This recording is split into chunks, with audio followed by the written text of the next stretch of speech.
Hello everyone. In this video I'd like to do a few example problems using the principles that we've learned in the last few videos regarding the unit circle as well as special triangles and angles. So to start this out here, I'm just going to draw the Cartesian plane and the unit circle on said plane. And you'll remember from the last video that the equivalent angle of whatever triangle we choose to draw on this circle is given by a certain formula depending on which quadrant the angle falls into. So for a positive angle, which I'm going to indicate in red, or in other words where theta is greater than 0 degrees or radians, well it's 0, it doesn't matter. So here the equivalent angle is just theta itself. You don't need to do any conversions in the first quadrant. However, in the second quadrant, it becomes pi minus theta. In the third quadrant, it becomes theta minus pi. And in the fourth quadrant, it becomes 2 pi minus theta. And if you're confused about any of all this, I would recommend you go back and watch my last video on the unit circle. That's where I address where all of these formulae come from. And for an angle less than 0, or a negative angle,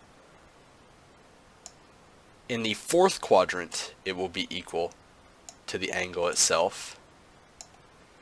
In the third quadrant it will be equal to pi plus theta. In the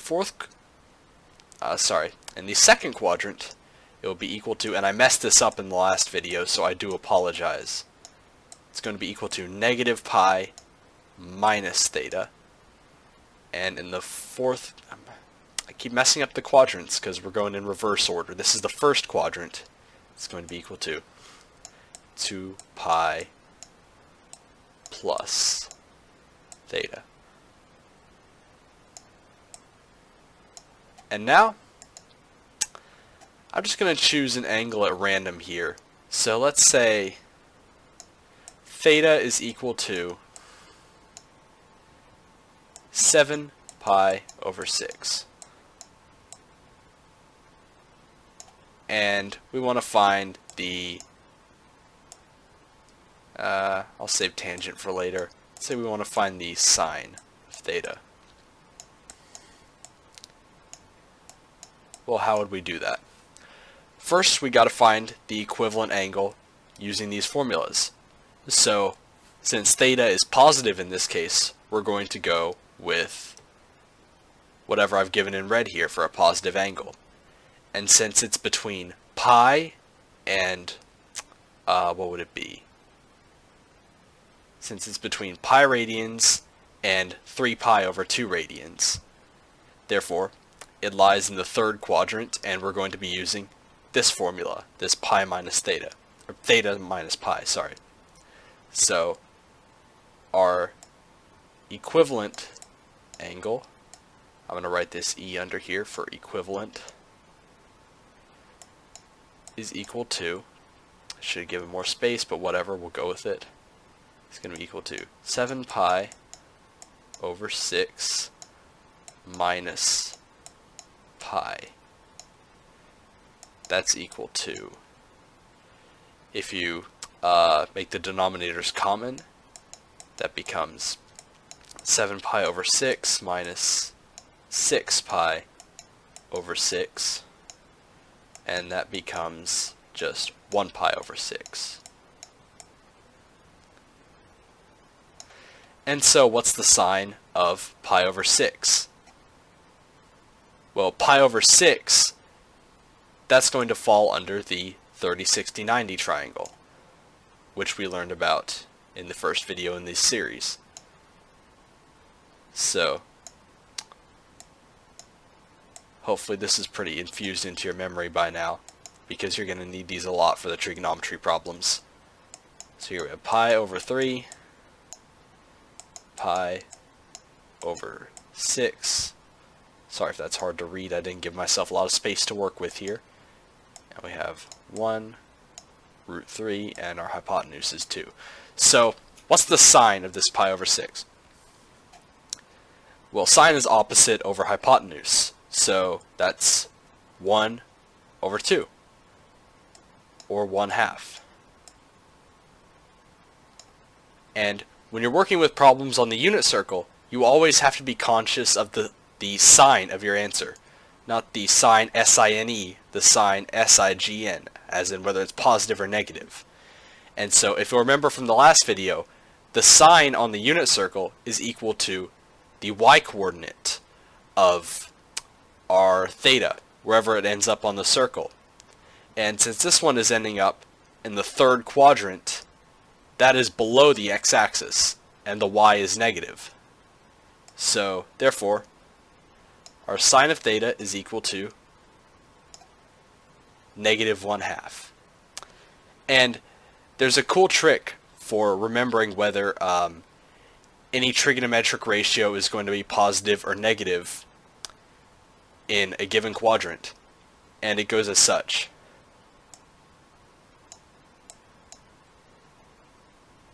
Get an A here in the first quadrant, S in the second quadrant, T in the third quadrant, and C in the fourth quadrant.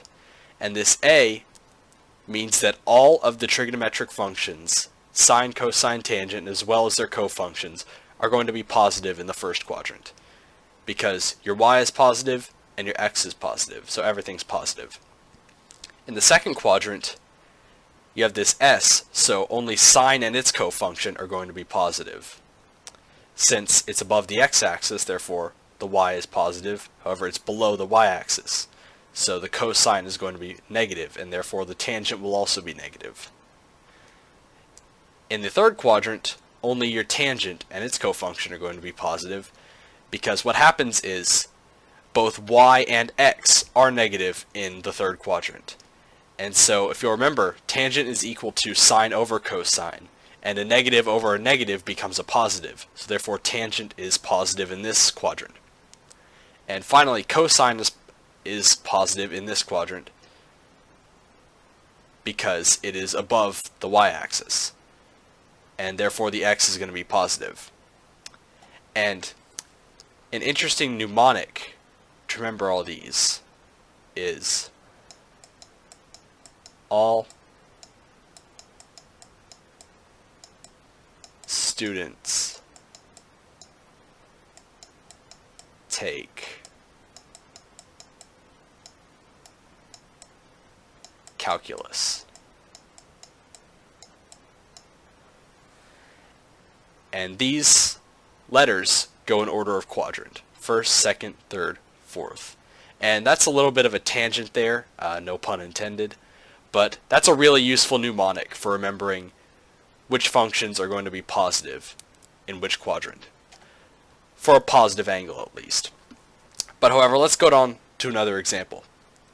So, continuing with our 7 pi over 6 example, let's take the tangent of this angle. What's the tangent of theta?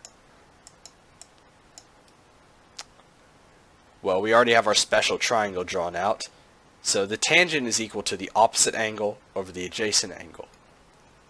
Or sorry, opposite side over adjacent side. So the opposite side is 1, and the adjacent is root 3. So that's 1 over root 3. And now we're going to look at the sine of this, and since it's in the third quadrant, both our x and y are going to be negative, and therefore, since you have a negative over a negative, this is going to come out to a positive. So, I'm just going to draw the sign here to emphasize. It's going to be positive 1 over root 3. And let's choose a new angle. This one's getting a little bit boring. Let's say theta is equal to 3 pi over 4. Actually, I'll draw this in a different color so we don't confuse it with our previous theta. And for this one, we're going to have to draw out the other special triangle, the pi over 4 special triangle. And so that's going to be, here's our right angle, and both of these angles are equal to pi over 4. Then you have your sides 1, 1, and root 2. So I want to try out one of the cofunctions because we haven't touched those in a while. Let's try and find the cosecant of theta. Of our green theta, let's call it.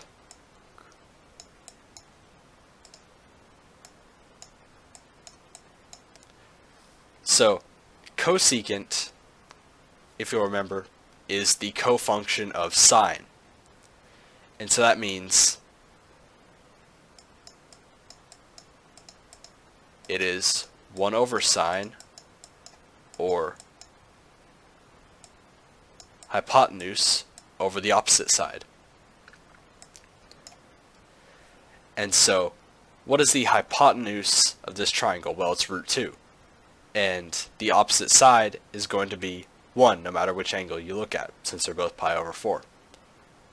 And so therefore, cosecant of green theta is going to be root 2 over 1, or simply root 2. And now, let's check for the sine. So, since our angle is between pi over 2 and pi, this one is going to fall in the second quadrant. And in the second quadrant, only the sine function is positive. And since cosecant is the cofunction of sine, then this therefore is also positive. I should really be writing it over here. So this is going to be positive root 2. That's the cosecant of green theta. And so, finally I want to end this off by trying out a negative angle so we can put these blue formulas to work. So let's say theta is equal to negative 5 pi over 3.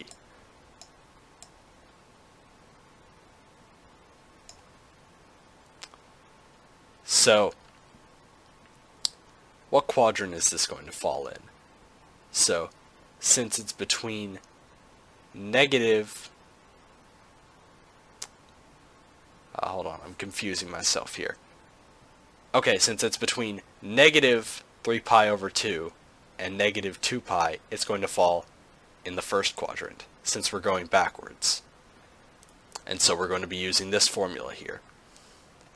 And so, our equivalent to theta is going to be 2 pi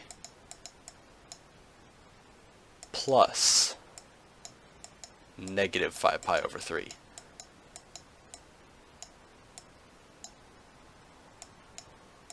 And so, if we make the denominators common, that's going to be 6 pi over 3 plus, or I'm just going to put minus because plus and negative is just minus, minus 5 pi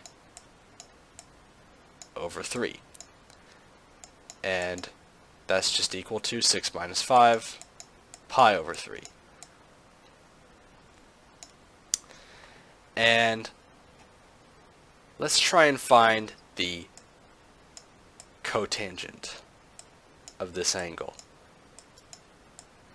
That ought to be interesting. So, if we look at our special triangle, cotangent is the cofunction of tangent. Tangent being opposite over adjacent. So therefore, cotangent is going to be adjacent over opposite. So, that's going to be 1 over root 3.